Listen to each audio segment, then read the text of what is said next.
The morning Helen Owens discovered the rattlesnake coiled in the chicken coop was the same morning everything changed, though she wouldn't understand that until the sun had climbed higher in the Texas sky, and her heart had begun beating a rhythm she'd never known before.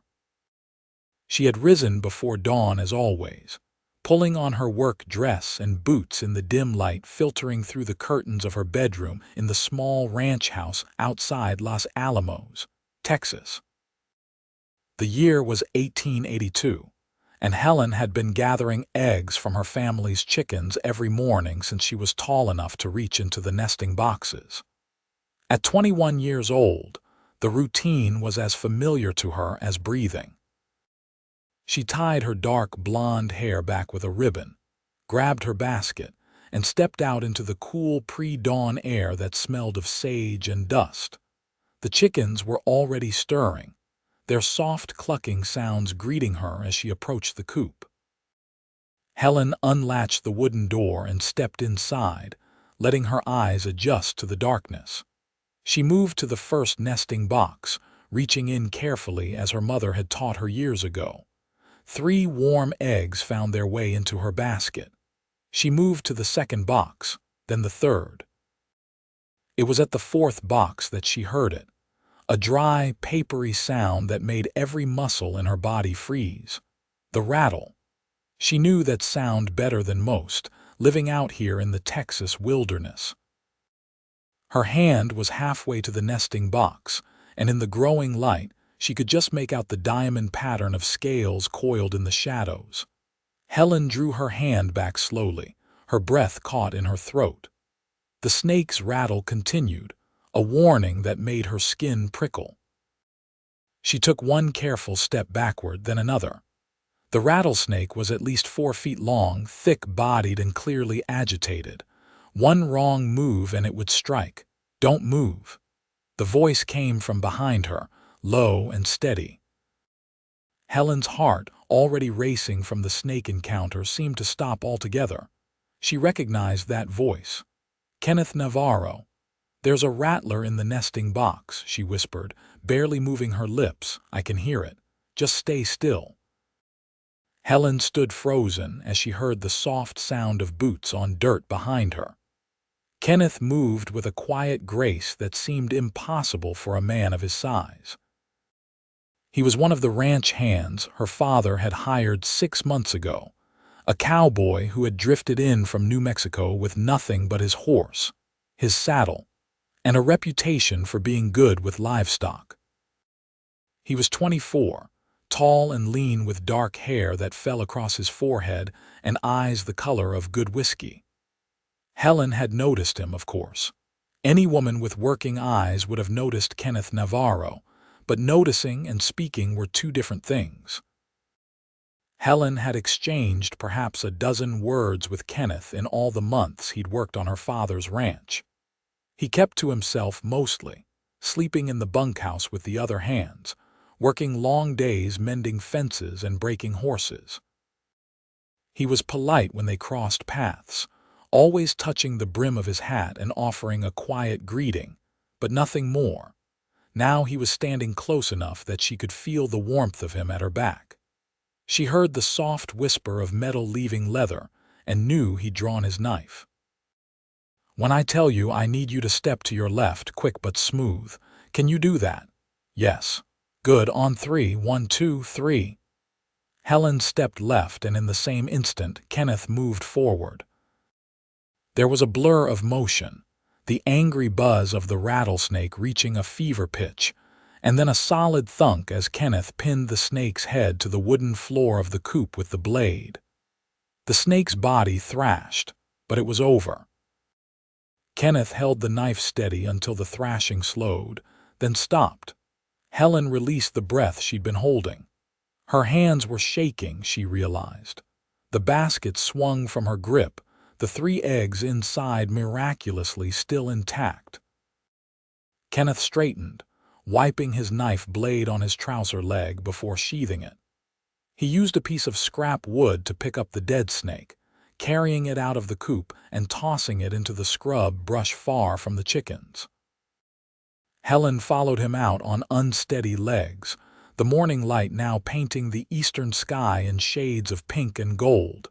"Thank you," she said, her voice not quite steady. "I didn't hear it until I was too close." Kenneth turned to face her, and for the first time she saw something in his eyes beyond the usual polite distance. Concern, maybe, or fear that was only now fading. "Are you all right?" he asked. "Did it strike at you?" "No, I heard it in time to stop. And then you." She trailed off, looking at him properly. He wore his usual work clothes, denim and cotton worn soft from use, a bandana around his neck. His hat was pushed back on his head, and there was a thin sheen of sweat on his forehead despite the cool morning air. Had he been afraid? For her. "I was heading to the barn when I saw you go into the coop," Kenneth said. "Then I heard the rattle. I'm glad I was close." "So am I." They stood there for a moment, the air between them suddenly charged with something Helen couldn't name. Then Kenneth cleared his throat and took a step back. "You'll want to check the rest of the boxes," he said. "Sometimes they travel in pairs. Will you help me?" The words were out before Helen could think better of them. Kenneth's eyes widened slightly, and a flush crept up Helen's neck. It was forward of her, she knew.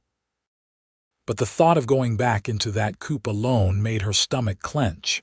"Of course," Kenneth said after a moment. "Let me get a lamp." He returned quickly with a kerosene lamp from the barn, and together they entered the coop.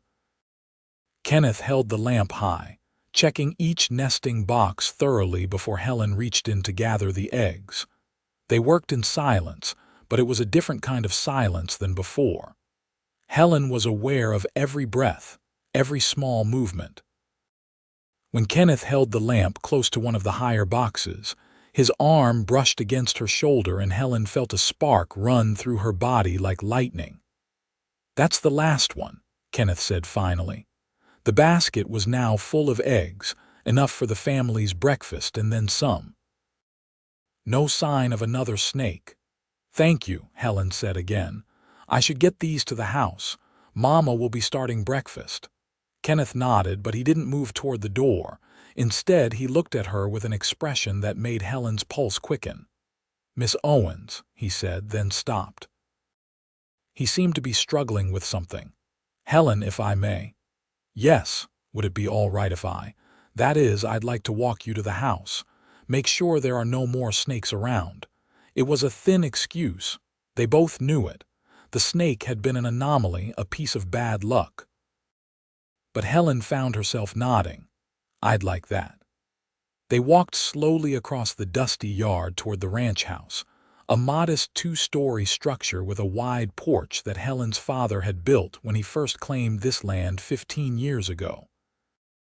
The ranch wasn't large by Texas standards, but it was theirs, carved out of the wilderness through hard work and determination. They ran cattle and kept chickens, grew what vegetables they could coax from the stubborn soil, and survived. "How long have you been gathering the eggs?" Kenneth asked as they walked. "Since I was 6 or 7. It was my first real responsibility.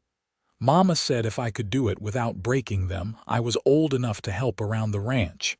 "Did you break many?" Helen smiled at the memory. "Dozens. I kept putting too many in the basket and then trying to carry it one-handed. I'd trip over my own feet and send eggs flying everywhere. Papa used to joke that we should just scramble them in the dirt and feed them to the pigs directly. Save everyone the trouble." Kenneth laughed, a warm sound that made something in Helen's chest tighten. She'd never heard him laugh before. "I imagine you got the hang of it eventually," he said. "Eventually. Mama was patient, even when I broke our entire daily collection 3 days in a row. She just cleaned me up and sent me back out the next morning." They had reached the porch steps. Helen paused, suddenly reluctant to go inside. Once she crossed that threshold, this moment would be over. Kenneth would return to the barn and his work, and she would return to hers, and perhaps they would go another 6 months exchanging nothing but polite greetings. "Kenneth," she said, surprising herself. "Would you like to stay for breakfast? It's the least we can offer after you saved my life." "I didn't save your life," Kenneth said, but his eyes were warm. "But I'd be honored to join your family for breakfast if you're sure your parents wouldn't mind. I'm sure." Helen's mother, Martha Owens, was surprised to see Kenneth follow her daughter into the kitchen, but she recovered quickly. She was a practical woman who had raised Helen to be the same, and she'd seen the way the young cowboy had looked at her daughter over the past months, even if Helen hadn't noticed. "Kenneth, what a pleasant surprise," Martha said, wiping her hands on her apron. "Will you be joining us for breakfast, if it's not an imposition, madam? Helen had some trouble in the chicken coop this morning, rattlesnake in one of the nesting boxes." Martha's hand flew to her chest. "Helen, are you hurt?" "I'm fine, Mama. Kenneth took care of it." Helen's father, Thomas Owens, came in from the back room where he'd been pulling on his boots. He was a solid man in his late 40s, weathered by years of ranch work but still strong. He listened as Helen recounted the morning's events, his expression growing more serious. "We'll need to check all the outbuildings," he said. "Make sure there aren't more. Kenneth, I'm grateful you were there. A snake that size could have killed her." "Just doing what anyone would do, sir." "Nevertheless, you have my thanks, and you're welcome at our table." The breakfast was simple but filling. Eggs that Helen had gathered, served with bacon, biscuits, and gravy. Helen found herself sitting across from Kenneth, intensely aware of his presence. She watched the way he handled his fork, the respectful way he spoke to her parents, the occasional glances he sent in her direction when he thought no one was looking. But Helen was looking.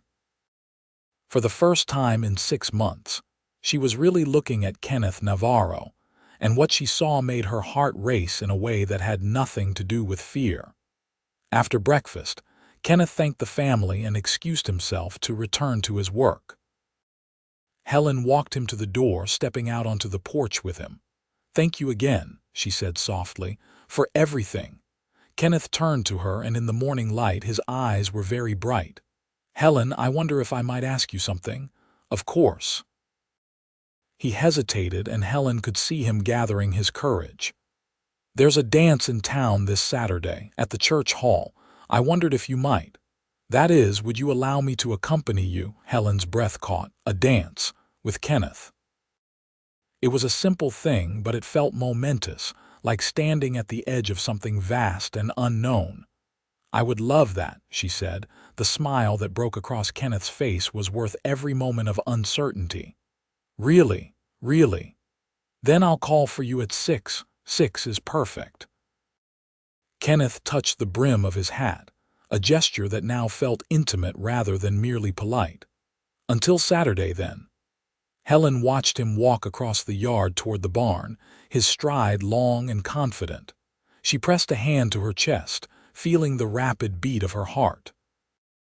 Inside the house, she could hear her mother humming as she cleaned up the breakfast dishes. Her father would be heading out soon to check the fences in the north pasture. Everything was the same as it had been an hour ago, and yet everything was different.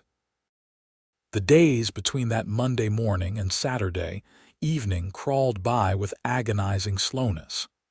Helen went about her usual chores, gathering eggs each morning with a heightened awareness, always hoping to catch a glimpse of Kenneth heading to the barn.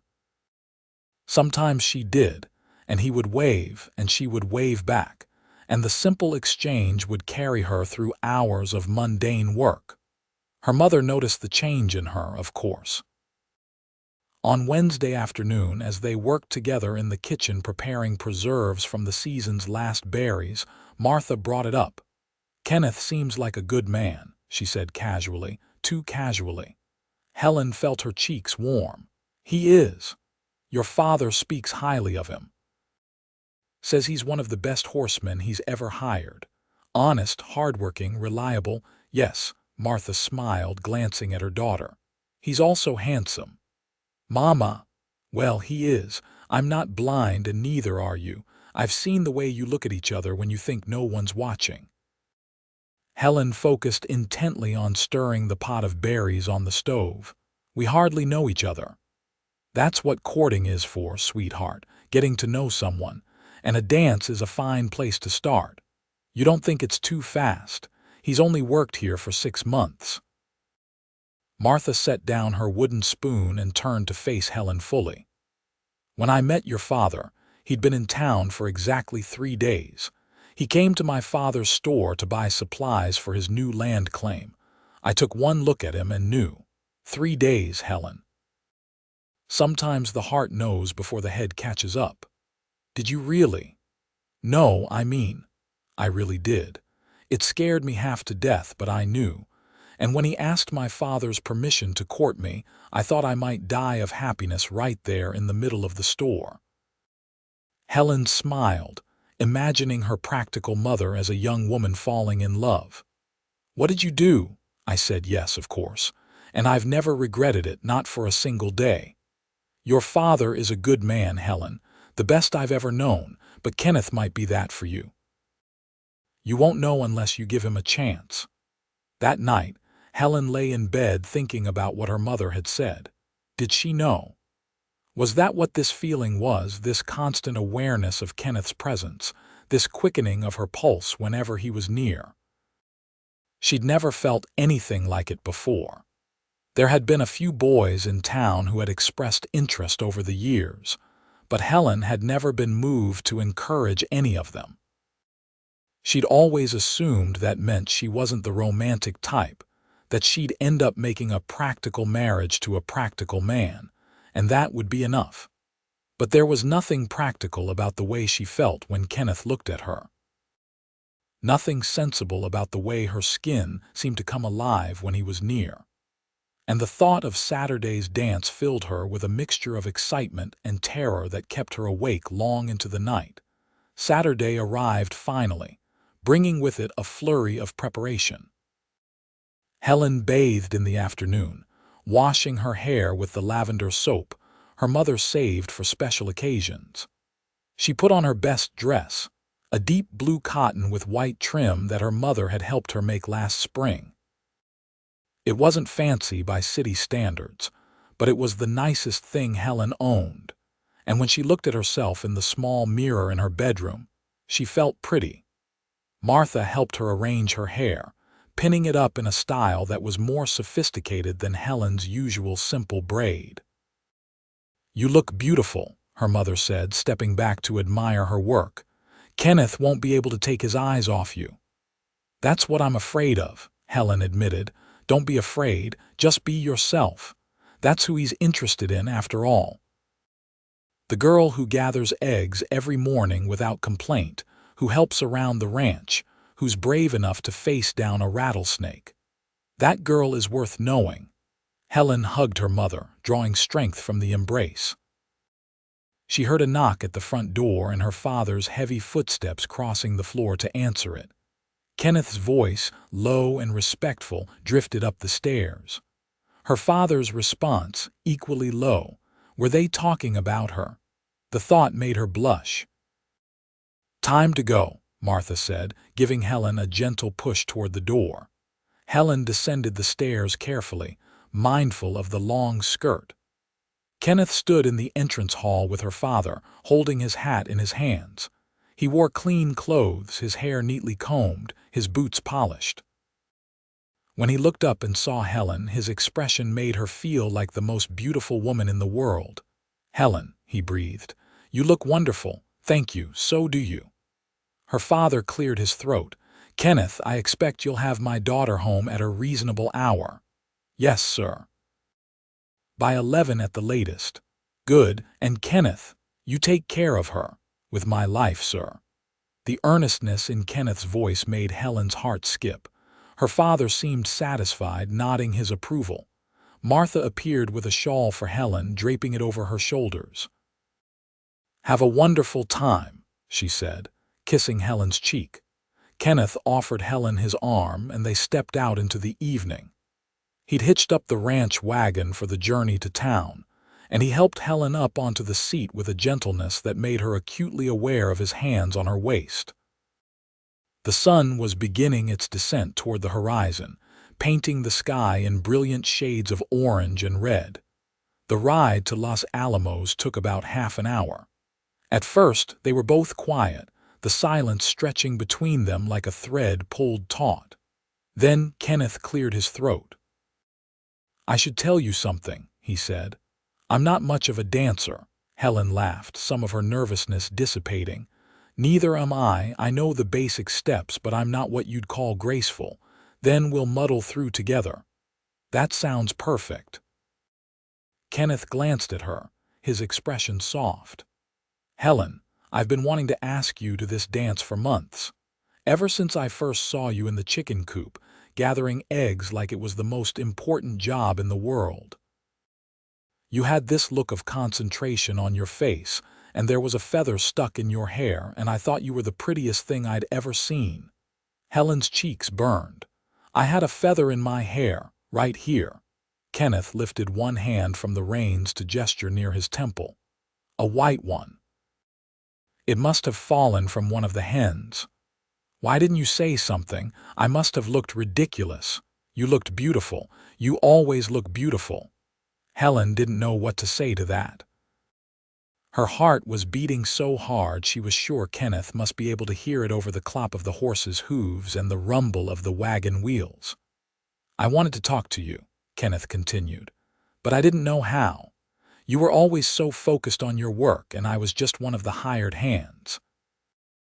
I didn't think you'd notice me at all." "I noticed," Helen said softly.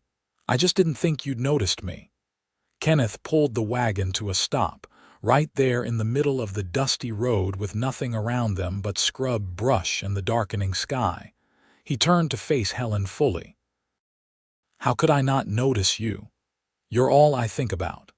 Every morning I wake up hoping I'll catch a glimpse of you heading to the chicken coop. Every evening I lie in my bunk thinking about the way you smile when your father tells a joke at supper, or the way you sing to yourself when you're working in the garden. I notice everything about you, Helen. I have from the first day I arrived at your father's ranch." Helen felt tears prick at her eyes, but they were good tears. Happy tears. "I didn't know. I'm not good with words, never have been, but I'm trying now because I want you to know.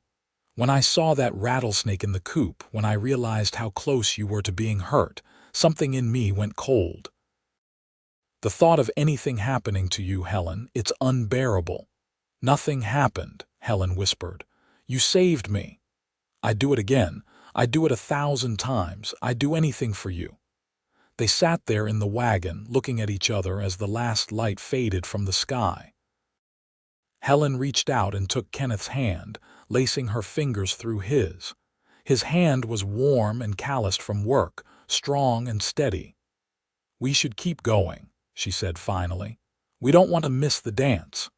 Kenneth smiled, squeezing her hand before releasing it to take up the reins again. But something had shifted between them. Some barrier had fallen.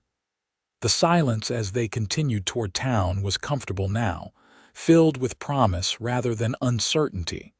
The church hall in Los Alamos was ablaze with light when they arrived.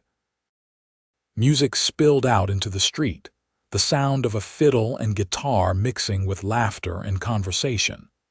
Kenneth helped Helen down from the wagon, and this time when his hands circled her waist, he let them linger for just a moment. Their eyes met, and Helen saw in his gaze all the things he'd said on the road and more. Inside, the hall was crowded with people from the town and surrounding ranches. Helen recognized many of them, neighbors and acquaintances she'd known all her life. Several young women turned to stare when she entered with Kenneth, their expressions ranging from curious to envious. Helen held her head high, her hand resting lightly on Kenneth's arm. "Helen, you came." A young woman about Helen's age pushed through the crowd, her face flushed with excitement. Sarah Monroe was the daughter of the town's general store owner, and she'd been Helen's closest friend since childhood. "Of course I came," Helen said, smiling. "Sarah, you remember Kenneth Navarro? He works on my father's ranch." "I remember," Sarah said, her eyes twinkling with mischief. "Hello, Kenneth." "Miss Monroe," Kenneth said politely. Sarah looked between them, clearly bursting with questions, but before she could ask any of them, the music changed to a lively reel. "Oh, this is my favorite. Helen, you have to dance." Kenneth turned to Helen with a questioning look. "Shall we? I warned you I'm not very good. And I told you we'd muddle through together." He led her onto the dance floor, and despite both their protestations of poor dancing skills, they managed reasonably well. Kenneth held her firmly but gently, guiding her through the steps with more grace than he'd given himself credit for. Helen stumbled once, stepping on his foot, but he just laughed and pulled her a little closer. "See, we're doing fine," he said near her ear, his breath warm against her skin. They danced several more dances, only stopping when Helen needed to catch her breath. Kenneth fetched her a cup of punch from the refreshment table, and they stood at the edge of the room watching the other dancers. Sarah had been claimed by the blacksmith's son, and she waved cheerfully at Helen as she whirled past. "Are you having a good time?" Kenneth asked. "The best time," Helen said honestly. "Thank you for inviting me. Thank you for saying yes. I was terrified you'd refuse." "Were you really?" Kenneth nodded. "Absolutely terrified. I asked 3 of the other ranch hands for advice, and they all told me different things. Jim said to just walk up and ask straight out. Tom said I should bring you flowers first. And Charlie told me to forget the whole thing because a woman like you would never be interested in a drifter like me." Helen frowned. "You're not just a drifter." "I was, though, before I came to your father's ranch. I'd been moving from place to place for years, never staying anywhere longer than a season. I didn't have a home, didn't have much of anything except my horse and saddle." "What changed?" Kenneth looked at her, his expression serious. "I saw a girl with a feather in her hair, gathering eggs like her life depended on it, and I thought maybe it was time to stop drifting." Helen's breath caught. Before she could respond, the music shifted again, this time to something slower. Couples on the dance floor moved closer together, swaying to the gentle melody. Kenneth extended his hand. "One more dance." Helen placed her hand in his, and they moved back onto the floor. This time, Kenneth held her closer, one hand at the small of her back, the other cradling her hand against his chest. Helen could feel the steady beat of his heart beneath her palm. They moved together slowly, barely following the actual steps of the dance, just swaying in place. "Helen," Kenneth said softly, "I know this is just our first real evening together. I know it's probably too soon to say certain things, but I need you to know that my intentions are serious. When I look at you, I see my future. I see a home, a life, everything I've been searching for without knowing what I was searching for." Helen's throat tightened with emotion. "Kenneth, I feel the same way. I've never felt this way about anyone before. It scares me how much I feel it." "Does it scare you in a bad way?" "No. It scares me in a way that makes me want to be braver than I've ever been." "Does that make sense?" Kenneth smiled, and Helen felt the warmth of it down to her toes. "Perfect sense." They continued dancing even after the song ended and another began. Other couples moved around them, but Helen was barely aware of them. Her whole world had narrowed to the man holding her, to the way his eyes never left her face, to the feeling of rightness that settled over her like a warm blanket. The evening passed too quickly. Before Helen was ready for it to end, the musicians were packing up their instruments and people were beginning to leave.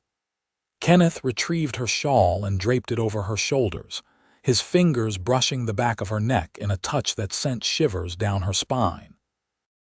The wagon ride home was quiet, but it was the comfortable silence of 2 people who no longer needed to fill every moment with words.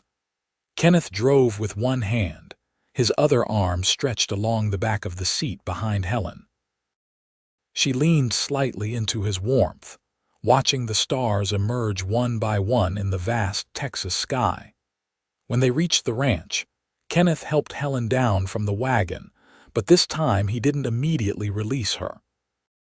They stood in the moonlight, his hands still on her waist, her hands resting on his forearms. "I had a wonderful time tonight," Helen said. "So did I. Helen, may I call on you, properly I mean, with your father's permission? You don't need to ask, of course you may." Kenneth smiled, then sobered. "There's something I need to tell you about my past, about why I was drifting for so long. You don't have to tell me anything you're not ready to share. But I want to. You deserve to know who I am, where I come from, just not tonight. Tonight was too perfect. But soon, I promise." Helen nodded, understanding that whatever Kenneth needed to tell her was important enough to wait for the right moment. "Whenever you're ready, I'll listen." Kenneth lifted one hand to cup her cheek, his thumb brushing across her cheekbone. For a moment, Helen thought he might kiss her, and her heart began to race. But instead, he pressed his lips to her forehead, a gesture that was somehow even more intimate than a kiss would have been. "Good night, Helen," he whispered against her skin. "Good night, Kenneth." She watched him drive the wagon toward the barn, then turned and walked toward the house on legs that felt unsteady. Her parents were still awake, sitting in the front room. Her mother looked up with a knowing smile. "Did you have a good time, sweetheart?" "The best time, Mama." "The absolute best time." Helen hugged her mother, then her father, and climbed the stairs to her room. She undressed carefully, hanging her blue dress with extra care, and lay down in bed. But sleep was impossible. She kept reliving every moment of the evening, every word Kenneth had spoken, every touch, every look. When she finally did drift off, her dreams were filled with whiskey-colored eyes and the sound of fiddle music. The next morning, Helen woke early as always. She dressed and headed to the chicken coop, her basket over her arm. The memory of the rattlesnake made her pause at the door, but she steeled herself and went inside. The chickens greeted her with their usual soft clucking, and she began gathering eggs with practiced efficiency. She was reaching into the fourth nesting box, the same one where the snake had been, when she heard footsteps behind her. She turned, a smile already forming on her lips. Kenneth stood in the doorway of the coop, backlit by the rising sun. He held his hat in his hands, and his expression was serious. "Good morning," Helen said, her smile faltering slightly at his solemn demeanor. "Is everything all right? Helen, I need to tell you something. What I mentioned last night, I can't wait any longer. You need to know the truth before we go any further." Helen set down her basket, giving him her full attention. "All right, I'm listening." Kenneth took a deep breath. "My family had a ranch in New Mexico near Santa Fe. It wasn't much, but it was ours. I have 2 younger sisters and a brother." Had a brother. His name was Joseph. The past tense made Helen's heart clench. "What happened?" "Outlaws came through about 5 years ago. They wanted our cattle, our horses, whatever they could take. My father tried to stop them. Joseph tried to help him.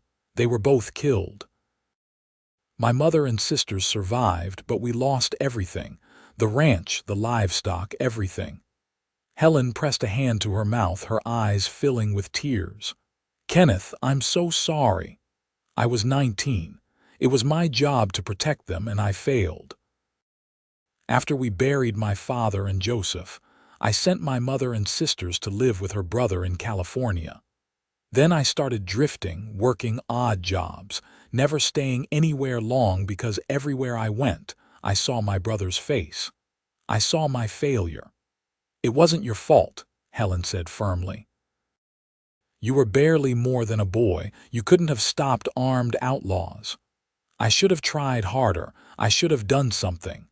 Helen crossed the space between them and took his hands in hers. "Kenneth, look at me, please." He raised his eyes to meet hers, and she saw the pain there, the guilt he'd been carrying for 5 years.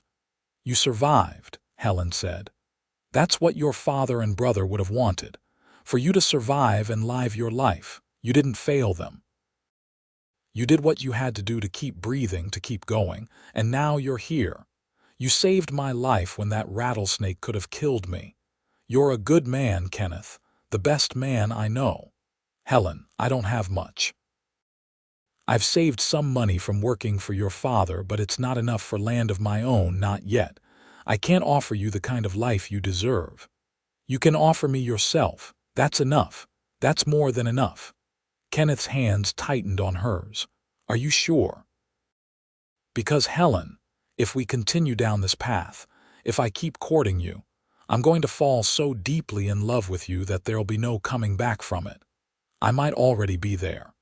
And I need to know that you're sure, that you understand what you'd be getting. A man with a dark past and an uncertain future." "I see a man with a painful past," Helen corrected, "but a bright future, our future.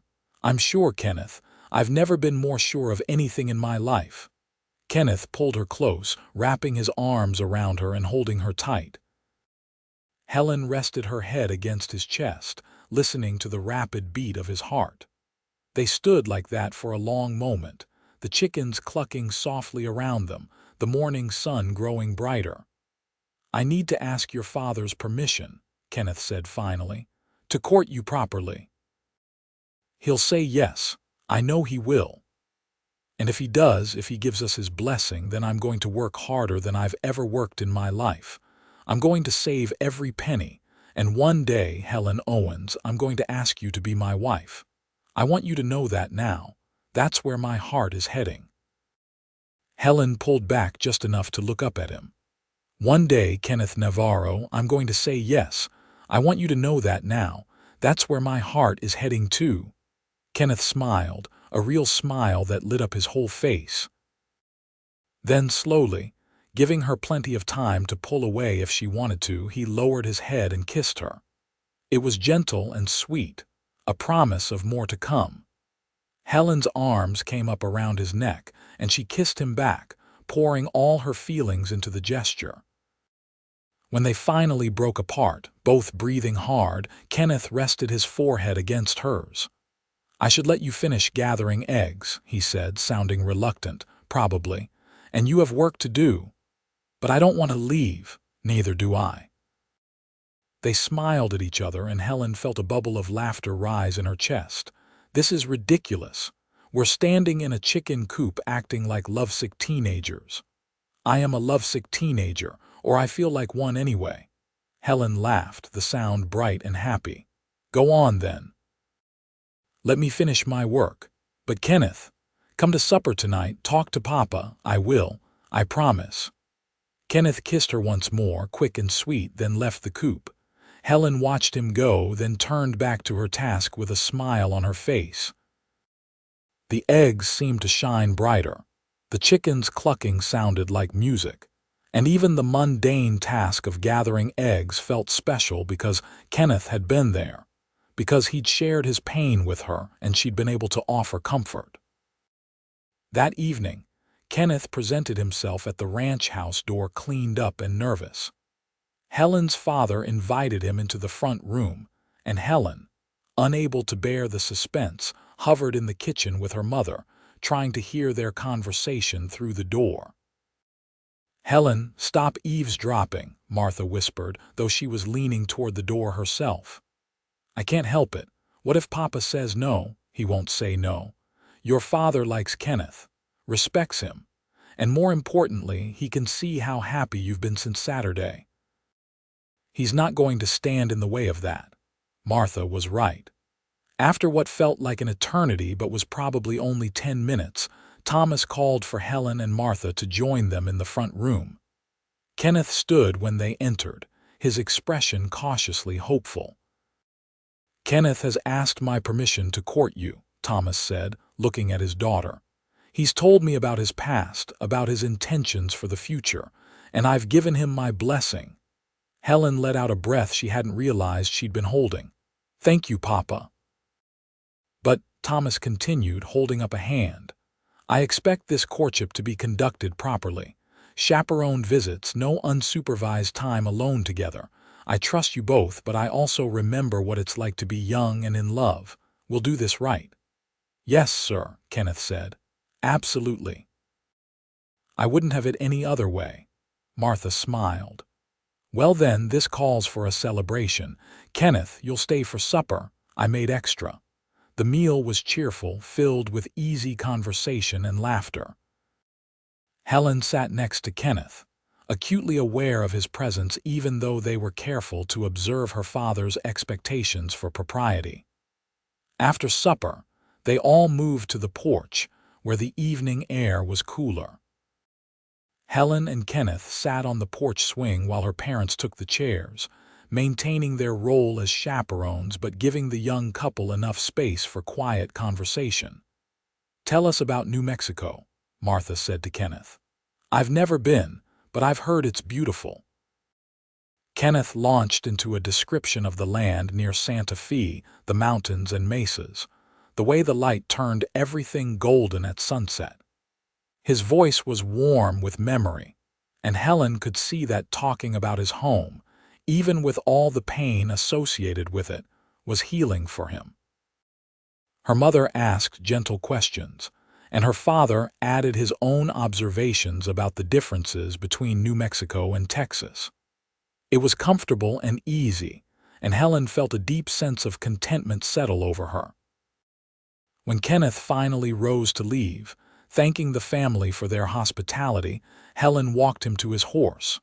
Her parents stayed on the porch, visible but far enough away to give them a moment of relative privacy. Thank you for tonight, Kenneth said, taking her hand. For everything. I feel like I can breathe properly for the first time in years. I'm glad. I meant what I said this morning, Kenneth, about our future. So did I. Every word.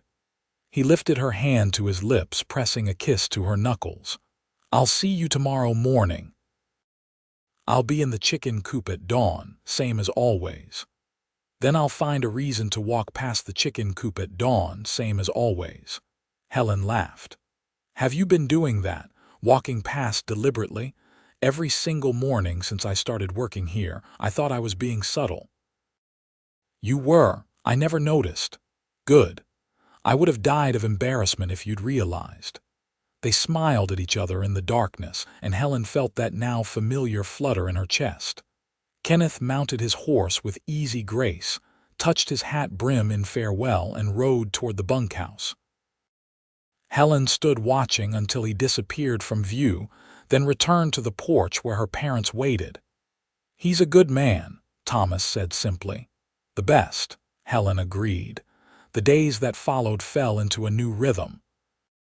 Helen went about her usual chores with an added lightness to her step, knowing that Kenneth would find ways to cross her path throughout the day. Sometimes it was at the chicken coop in the morning, where they would talk quietly while she gathered eggs. Other times he would appear when she was working in the vegetable garden, offering to help dig or carry water. In the evenings, after supper, he would come to the house, and they would sit on the porch while her parents kept watch nearby. They talked about everything. Kenneth told her more about his family, his mother and sisters in California. He spoke of his brother Joseph with less pain now, able to remember the good times as well as the tragic end.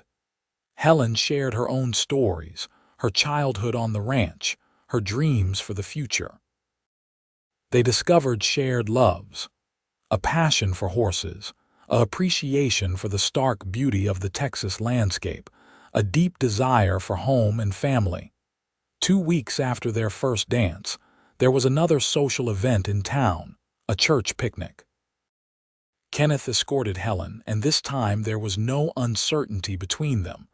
They were openly courting now, and the entire town seemed to know it. Sarah cornered Helen by the lemonade table, bubbling with questions. I want to know everything, Sarah demanded. How did this happen? When did it start? Are you in love with him? Helen blushed but couldn't stop smiling. Yes, I'm in love with him. I knew it. I could tell at the dance. The way you looked at each other, it was like something out of a storybook. Oh, Helen, I'm so happy for you. It feels like a dream sometimes. Like I'm going to wake up and discover it wasn't real. It's real. And he's clearly just as besotted with you. Look at him. Helen followed Sarah's gaze to where Kenneth stood talking with some of the other ranch hands. Even as he conversed with them, his eyes kept drifting to where Helen stood, checking on her, making sure she was all right. When he caught her looking, he smiled and Helen felt her heart skip. "You're going to marry him, aren't you?" Sarah asked softly. "I think so, if he asks. When he asks." "When, not if. Good. That's the right attitude." The picnic was a success, the weather perfect, the food plentiful. Helen and Kenneth found opportunities to steal moments together, though always under the watchful eyes of her parents or other chaperones. They sat together on a blanket during the meal, their hands occasionally brushing in ways that seemed accidental but weren't. They walked together after eating, maintaining a proper distance but talking quietly, learning more about each other with every conversation. As summer deepened into fall, their relationship deepened too. Kenneth was true to his word about working hard and saving money. He took on extra work whenever it was available, mending tack for other ranchers, helping with cattle drives, anything that would add to his savings. Thomas, who had been watching the young man carefully, was impressed by his dedication and work ethic. One evening in late September, Thomas called Kenneth aside after supper. Helen, on her way to the kitchen with the dirty dishes, couldn't help but pause in the hallway, listening. "I've been thinking," Thomas said. "You're planning to marry my daughter eventually." "Yes, sir. If she'll have me, she'll have you. Anyone with eyes can see that, so I have a proposition for you. I'm not getting any younger and this ranch is more than I can handle on my own. I need a partner, someone I can trust to help run things, someone who will eventually take over when I'm too old to do it myself." There was a pause. Helen held her breath. "Sir, I don't understand," Kenneth said slowly. "I'm offering you a partnership, Kenneth. You work hard, you're honest, you care about this place and the people on it. Most importantly, you love my daughter and she loves you. I can't think of anyone I'd rather have running this ranch alongside me and eventually after me. Sir, I don't know what to say. That's incredibly generous, but I couldn't accept without contributing my fair share. I have some savings, but not enough to buy into a partnership. Your labor is your contribution. Your dedication, your knowledge, your future as part of this family. That's worth more than money to me." "What do you say?" Helen heard the emotion in Kenneth's voice when he answered. "Yes, sir. Absolutely yes. Thank you. You won't regret this." "I know I won't. Now there is one condition, anything. You ask Helen to marry you before the year is out. I'm too old to wait around for grandchildren." Kenneth laughed, the sound warm and happy. "I think I can manage that, sir." Helen barely made it to the kitchen before tears started streaming down her face. Her mother, who was washing dishes, took one look at her and pulled her into a hug. "You heard?" Martha asked. Helen nodded against her mother's shoulder. "Papa is making him a partner, and he told Kenneth to propose before the year ends. Your father is a wise man. He knows a good thing when he sees it, and Kenneth is a good thing. For you, for this family, for the ranch. We're lucky to have him." "I'm the lucky one," Helen said, pulling back to wipe her eyes. "I can't believe this is my life now." "Believe it, sweetheart. This is your life, and it's only going to get better." Helen couldn't imagine how anything could be better than what she already had, but her mother's words proved prophetic. Kenneth moved out of the bunkhouse and into the small foreman's cottage on the property, a sign of his new status. He and Thomas began working together closely, and Helen could see the weight of sole responsibility lifting from her father's shoulders.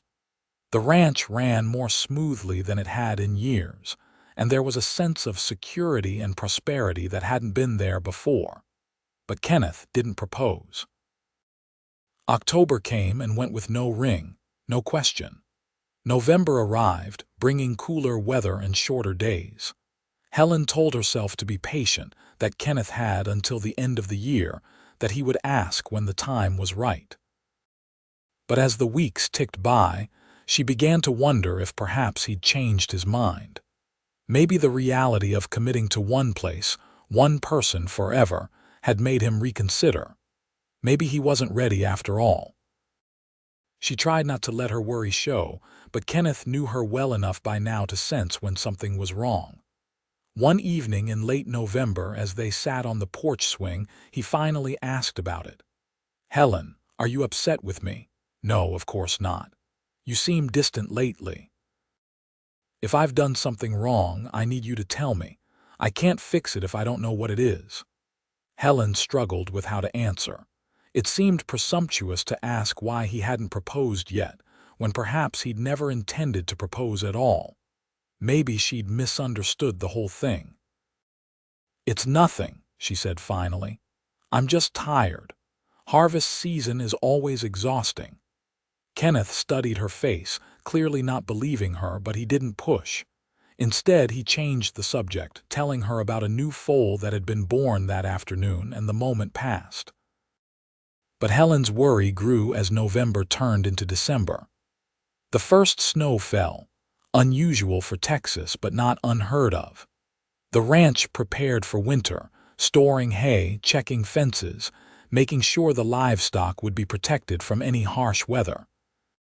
Christmas was coming, and Helen threw herself into preparations, baking and decorating, trying to distract herself from the question that loomed larger in her mind every day. What if Kenneth had decided he didn't want to marry her after all? December 20th dawned cold and clear. Helen bundled up warmly before heading out to gather eggs, her breath forming clouds in the frigid air. The chickens were huddled together for warmth, reluctant to leave their roosts. Helen worked quickly, wanting to get back to the warmth of the house as soon as possible. She was reaching into the last nesting box when she heard the creak of the coop door opening. She turned, expecting to see Kenneth as usual, but the coop was empty. She frowned, certain she'd heard the door. She finished gathering the last egg and turned to leave. Kenneth stood in the doorway, and Helen's heart lurched at the sight of him. He wore his good clothes, his hat in his hands, and his expression was serious. Behind him, she could see the sun rising, painting the snow-dusted landscape in shades of pink and gold. "Good morning," Helen said, confused by his formality. "Is everything all right?" "Everything's perfect," Kenneth said. "Helen, I need to talk to you. Will you come outside for a minute?" "Of course." She followed him out of the coop, setting her basket of eggs carefully on the ground.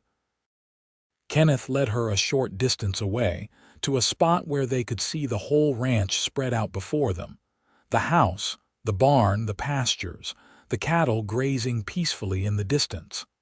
"I've been trying to figure out the right time to do this," Kenneth said. "The right place, the right words. I thought maybe I'd wait until Christmas or maybe New Year's. But then I realized something. The right time is now. The right place is here, where we first really saw each other, where you were gathering eggs and I was gathering courage." Helen's breath caught. Kenneth reached into his pocket and pulled out a small box. He knelt in the snow, right there in the cold morning air, and looked up at her with those whiskey-colored eyes she'd come to love so much. "Helen Owens," he said, his voice steady despite the emotion in his eyes. "I came to this ranch 6 months ago with nothing but a broken heart and a past I was trying to escape. You gave me a reason to stop running. You gave me a home, a future, everything I'd lost and thought I'd never find again. You are the bravest, kindest, most beautiful woman I've ever known, and I love you more than I thought it was possible to love anyone. Will you marry me? Will you be my wife and let me spend the rest of my life trying to deserve you?" Helen's eyes filled with tears, but they were tears of pure joy. "Yes," she said, her voice breaking. "Yes, of course I'll marry you. I love you so much, Kenneth, so much." Kenneth stood, pulling her into his arms and kissing her deeply. Helen kissed him back, not caring that they were standing in the snow, not caring that her parents were probably watching from the house, not caring about anything except the man she loved and the future that stretched out before them like the Texas sky. Vast, beautiful, and full of promise. When they finally broke apart, Kenneth opened the box to reveal a simple gold band with a small diamond. "It's not much," he said, "but I wanted to get you something real, something that would last forever, like my love for you." "It's perfect," Helen said, watching as he slipped the ring onto her finger. "Everything is perfect." They walked back to the house hand in hand. Thomas and Martha were indeed on the porch, having witnessed the whole thing. Martha was crying happy tears, and even Thomas looked suspiciously misty-eyed. They welcomed Kenneth with hugs and congratulations, and Martha immediately began planning the wedding. "Not too long an engagement," she said firmly. "Spring, I think. An April wedding would be lovely." "April sounds perfect," Helen agreed, unable to stop smiling. The next few months were a whirlwind of preparation. Helen worked on her wedding dress with her mother and Sarah, stitching late into the night. Kenneth and Thomas continued running the ranch, but now with an added sense of building toward something permanent. Kenneth moved some of his things into the main house, into what would eventually be the room he'd share with Helen after they were married. It felt right, natural, like he'd always been meant to be part of this family. The wedding was set for April 15th at the small church in Los Alamos. Invitations were sent out, and responses came back quickly. Everyone wanted to celebrate with them. Kenneth's mother and sisters made the long journey from California, arriving 2 weeks before the wedding. Helen was nervous about meeting them, but her fears proved unfounded. Kenneth's mother, Rosa, was a warm woman with kind eyes and her son's smile. His sisters, Maria and Alina, were bright and friendly, immediately embracing Helen as family. "Thank you," Rosa said to Helen one evening, taking her hand, "for giving my son a reason to smile again. I haven't seen him this happy since before we lost Joseph. You've given him back his life." "He's given me mine," Helen said honestly. "I can't imagine my life without him now." The night before the wedding, Helen lay awake in her bed, too excited to sleep. Tomorrow she would become Mrs. Kenneth Navarro. Tomorrow her life would change forever. She thought back to that morning 6 months ago when she'd found the rattlesnake in the chicken coop. If Kenneth hadn't been there, if he hadn't saved her, would any of this have happened? Would they have found their way to each other eventually, or had that one moment changed everything?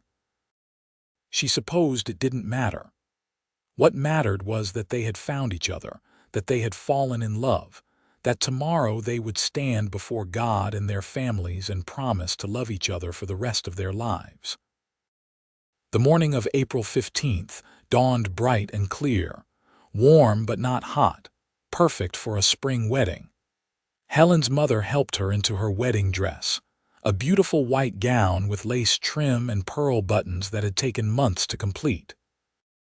Sarah arrived early to help with Helen's hair, pinning it up and weaving flowers through the arrangement. "You look like a princess," Sarah breathed, stepping back to admire her work.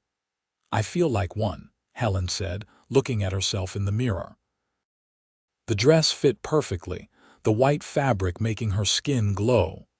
Her eyes were bright with happiness and anticipation. The church was packed when they arrived. It seemed like the entire town had turned out for the wedding. Helen could see Kenneth standing at the altar with the minister, looking impossibly handsome in a new suit. When their eyes met across the church, his expression made her feel like she was the only person in the world. The ceremony was simple but beautiful. Helen's father walked her down the aisle, his hand steady on her arm. When they reached the altar, he placed her hand in Kenneth's with a nod of approval. The minister spoke about love and commitment, about two people becoming one. Helen heard the words, but mostly she was aware of Kenneth beside her, his hand holding hers, his eyes never leaving her face. When it came time for the vows, Kenneth's voice was strong and clear. I, Kenneth Navarro, take you, Helen Owens, to be my lawfully wedded wife. I promise to love you, honor you, and cherish you in sickness and in health, for richer or poorer, as long as we both shall live. You saved me, Helen. You gave me a reason to stop running and start living. I will spend every day of my life trying to make you as happy as you've made me.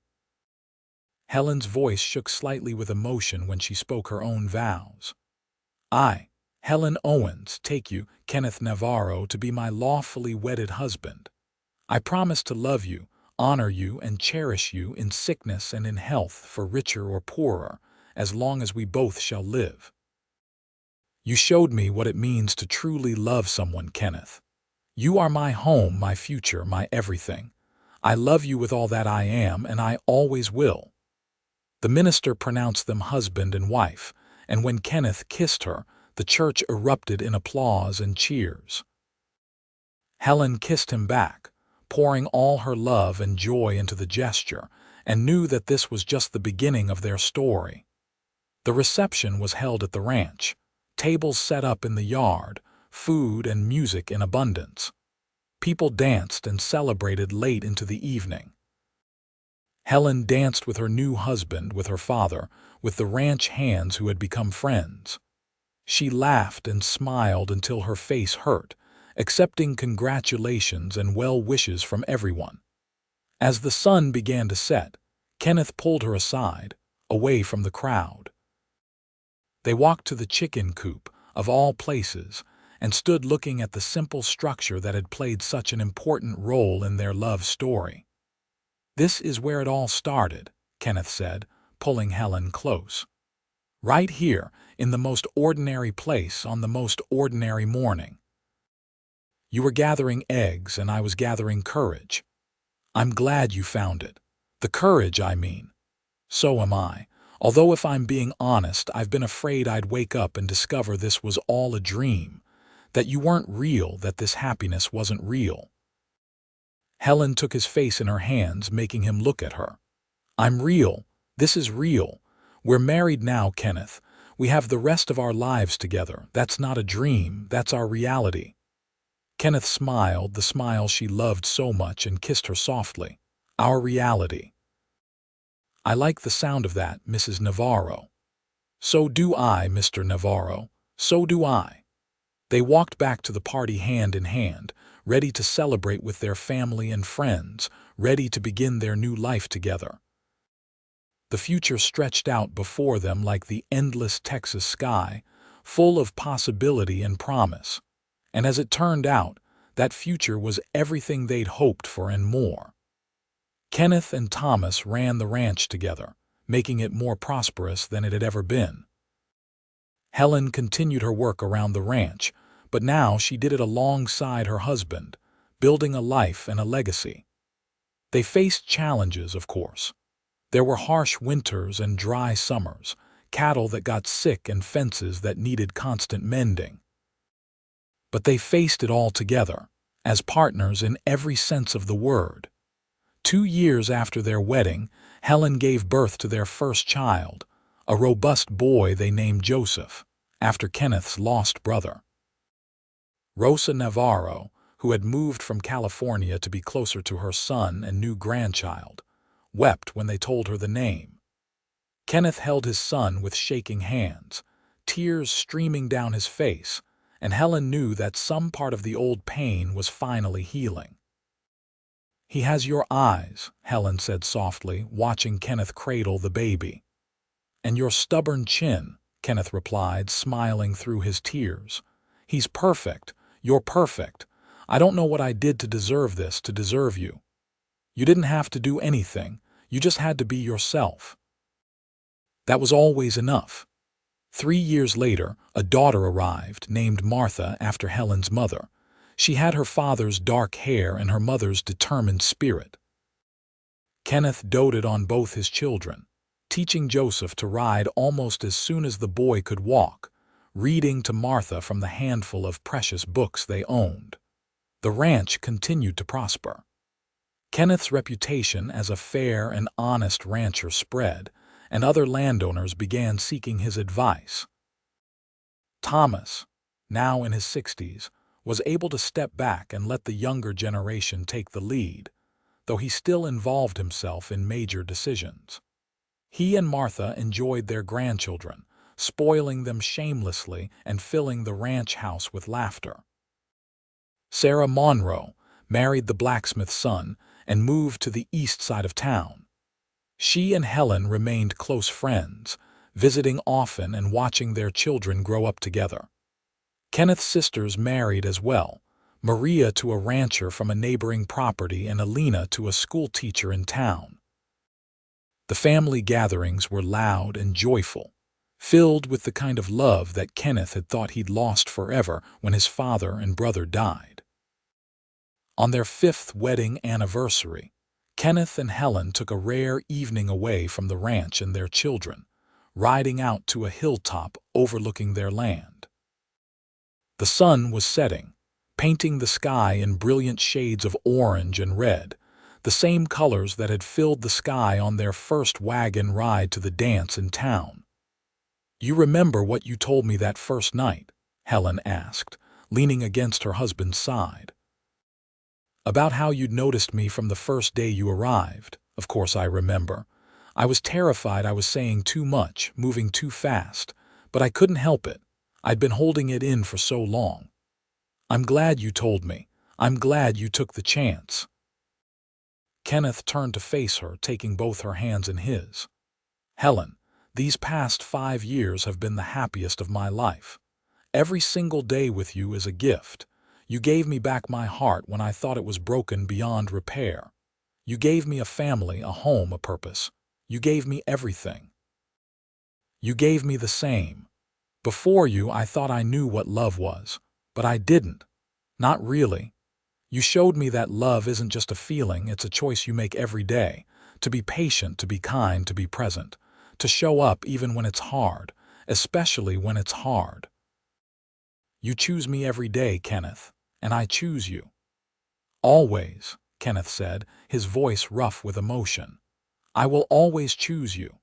They kissed as the sun set behind them, two people who had found each other in the most ordinary of circumstances and built an extraordinary life together. A life filled with love and laughter, with children and family, with hard work and honest living. A life neither of them would trade for anything in the world. The years continued to pass, bringing more changes and more joys. Joseph grew into a fine young man, inheriting his father's way with horses and his mother's practical wisdom. Martha became a teacher, educating the children of Los Alamos in the small schoolhouse near the church where her parents had married. More grandchildren arrived, filling the ranch with noise and chaos and love. Thomas Owens passed away peacefully in his sleep at the age of 72, surrounded by his family. His death was a blow, but Kenneth and Helen had the comfort of knowing he'd lived a good life, seeing his daughter happily married, his grandchildren thriving, his ranch secure in capable hands. Martha lived another 8 years after her husband, finally joining him in the small cemetery on the hill overlooking the ranch. Kenneth and Helen became the elder generation, the ones the younger family members came to for advice and wisdom. They welcomed Kenneth's mother into their home when she became too frail to live alone, caring for her until she passed at the age of 86. Maria and Alina and their families remained close, gathering at the ranch for holidays and celebrations, maintaining the bonds of family that Kenneth had thought severed forever by tragedy. One morning, when Helen was 63 and Kenneth was 66, Helen made her way to the chicken coop as she had done nearly every morning for the past 42 years. Her hair was white now, her hands gnarled with arthritis, but she could still gather eggs with the best of them. She'd long since passed the daily duty on to her daughter-in-law, Joseph's wife, but she still liked to do it herself sometimes, to maintain the connection to that younger version of herself who had started every day in this simple place. She heard footsteps behind her and smiled, knowing without looking who it would be. "Good morning," Kenneth said, appearing in the doorway of the coop just as he had so many times over the years. His hair was white too, his face lined with age, but his eyes were the same whiskey color she'd fallen in love with all those decades ago. "Good morning," Helen replied, turning to face him. "What brings you to the chicken coop this fine day?" "The same thing that brought me here the first morning I saw you, courage, or maybe the lack of it. I'm never quite sure which." Helen laughed. "After 42 years of marriage, you still need courage to talk to me. Not to talk to you, to tell you what's in my heart. That never gets easier, even after all this time. Every time I look at you, Helen, I fall in love all over again. Every single day I see you and think about how lucky I am, how blessed, how grateful. And I never want you to doubt for even a moment how much you mean to me." Helen set down her basket and crossed to her husband, taking his weathered hands in hers. "I have never doubted it, not for 1 second of one day in all our years together. You show me every day how much you love me, in 1,000 small ways and a few big ones. You are the best thing that ever happened to me, Kenneth Navarro. Then, now, and always." Kenneth pulled her close, holding her with the same tenderness he'd shown on their wedding day, on the day each of their children was born, on every ordinary day in between. They stood like that for a long moment, an old married couple in a chicken coop, still finding magic in the simple act of being together. "You ever wonder what would have happened if that rattlesnake hadn't been in the nesting box that morning?" Helen asked. "If you hadn't come to help me?" "Every day," Kenneth admitted.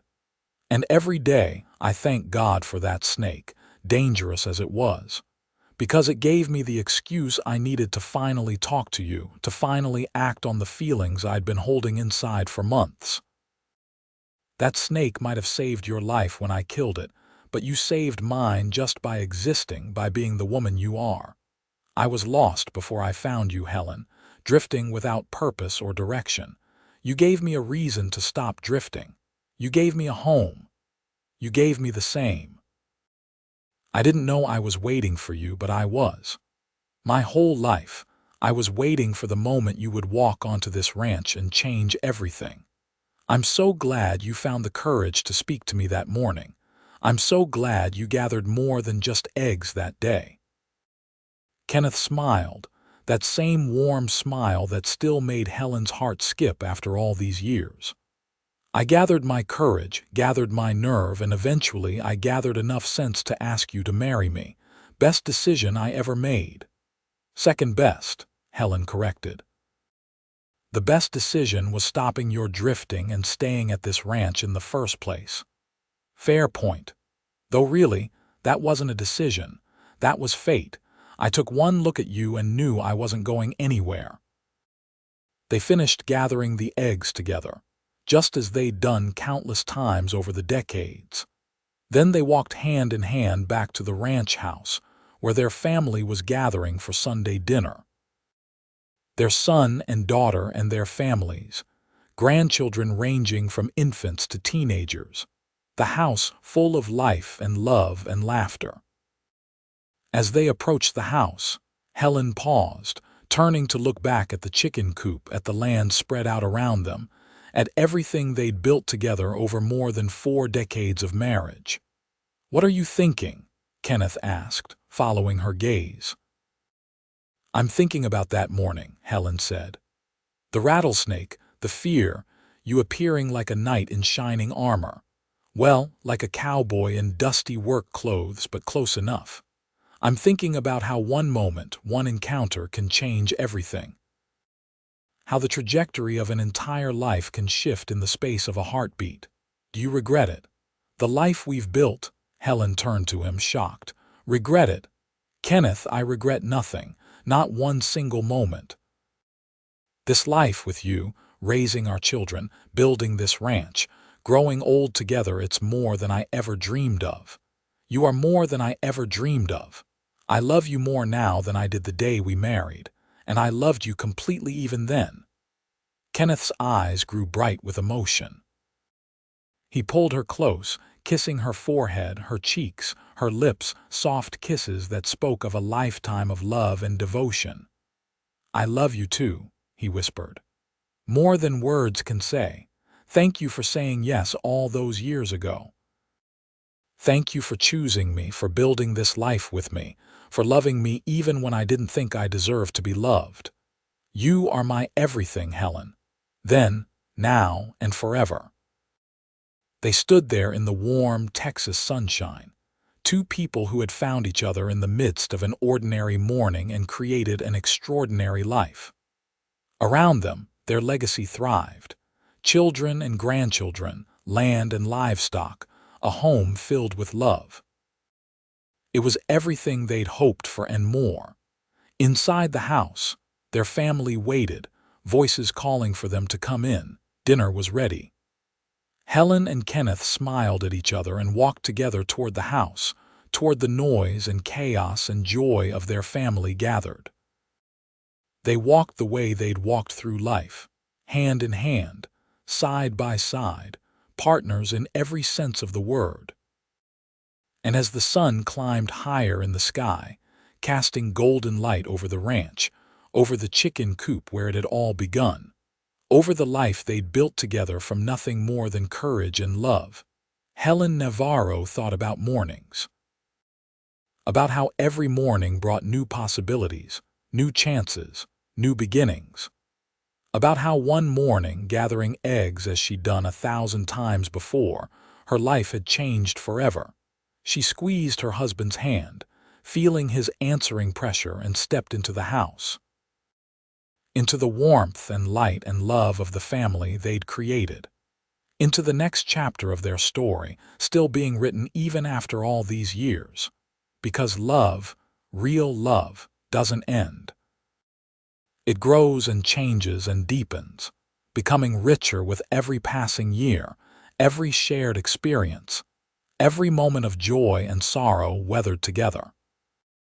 And Helen and Kenneth's love had grown into something beautiful and enduring, something that would outlast them both in the children and grandchildren they'd raised, in the land they'd tended, in the memory of two people who had found each other in a chicken coop one spring morning and built a love story for the ages. The dinner was wonderful, filled with laughter and good food and the kind of easy conversation that comes from people who know and love each other deeply. Kenneth sat at the head of the table, Helen at his right hand, their family arrayed around them. He looked around at all the faces, seeing echoes of himself and Helen in the features of their children and grandchildren, seeing the future stretching out beyond his own life. I'd like to make a toast, Kenneth said, rising to his feet. The table quieted, everyone turning to look at him. To my beautiful wife, Helen. 42 years ago, I was a drifter with no home and no hope. Then I saw a woman gathering eggs in a chicken coop, and everything changed. You changed me, Helen. You gave me a reason to stay, to build, to love. You gave me this family, this life, this immeasurable joy. I am the luckiest man who ever lived, and it's all because of you. To Helen, the family chorused, raising their glasses. Helen's eyes filled with tears, but they were happy tears. She stood and raised her own glass. And to Kenneth, my hero, my partner, my love. Thank you for having the courage to speak to me that morning. Thank you for choosing me every day since. I love you with all that I am. To Kenneth and Helen, the family cheered. The dinner continued, and as the afternoon faded into evening, as the family eventually dispersed to their own homes, as Kenneth and Helen prepared for bed in the room they'd shared for more than 4 decades. Helen thought about beginnings and endings, about how every ending was really just another beginning, about how the love story that had started in a chicken coop one spring morning would continue long after they were gone, living on in the hearts and lives of everyone they'd touched. Kenneth came up behind her as she stood by the bedroom window looking out at the moonlit ranch. He wrapped his arms around her waist, resting his chin on her shoulder. "What are you thinking about?" he asked. "Everything. Nothing. The past, the future. How much I love this life we've built." "Me too. Though I have to say, my favorite part of every day is still the mornings, seeing you head to the chicken coop just like you did that first day. Some things never change. Some things shouldn't change. The good things, the important things. Those should stay constant, no matter how much time passes." Kenneth turned her in his arms to face him. Even in the dim moonlight, she could see the love in his eyes, undiminished by age or familiarity. If anything, it had grown stronger over the years, deepened by shared experience and mutual devotion. "I meant what I said at dinner," he told her. "You changed my life. You saved my life, and I will love you until my last breath and beyond. And I will love you the same. Forever and always, Kenneth. That's a promise I made 42 years ago, and it's a promise I'll keep for the rest of my life." They held each other in the moonlight, two people who had built a beautiful life from the foundation of a single moment of courage. A cowboy who had found his home. A woman who had found her soulmate. A love story that had begun in the most ordinary of places and grown into something extraordinary. And though they didn't know it then, they had many more years ahead of them. Many more mornings in the chicken coop, many more evenings on the porch, many more family dinners and celebrations and quiet moments together. They would see more grandchildren born, would celebrate their 50th wedding anniversary surrounded by 3 generations of family, would grow old together with grace and dignity and unwavering love.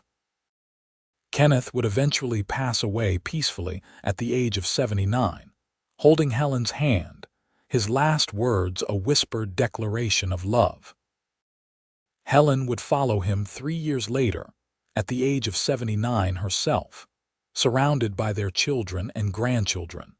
Her last thoughts of the morning she'd gathered eggs, and a handsome cowboy had gathered his courage and changed both their lives forever.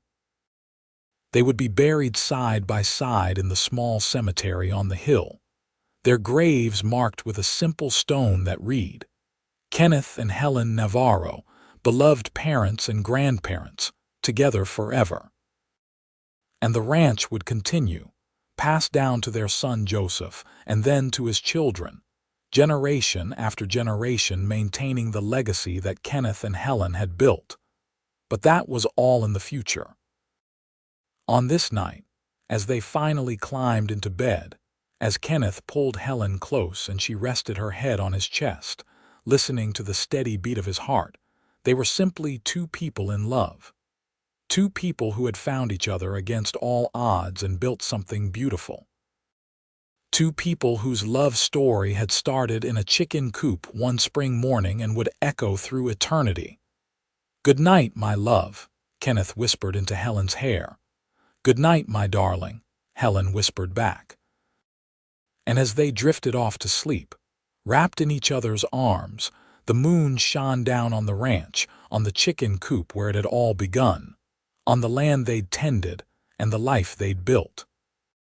It shone on a love story for the ages, a testament to the power of courage and devotion, a reminder that sometimes the greatest adventures begin in the most ordinary of moments. A cowboy had gathered his courage.